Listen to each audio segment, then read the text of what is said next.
Hasil Timnas Indonesia vs Singapura di Piala AFF 2020, diwarnai kartu merah, pertandingan imbang. Pertandingan menarik tersaji dalam semifinal Piala AFF 2020 antara Timnas Indonesia vs Singapura.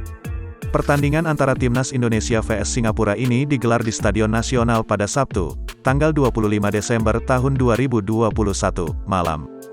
Hanya bermain imbang 1-1 pada leg pertama. Hal tersebut tak lepas usai Ezra Walian berhasil mencetak gol di menit ke-11.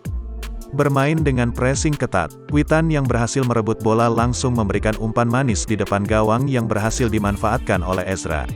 Skor 1-0, Timnas Indonesia malah berhasil menyamakan kedudukan menjadi 1-1. Berawal dari tendangan bebas, Song Uiyong berhasil menjebol gawang Indonesia di menit akhir. Hingga babak pertama selesai, pertandingan berakhir imbang 1-1.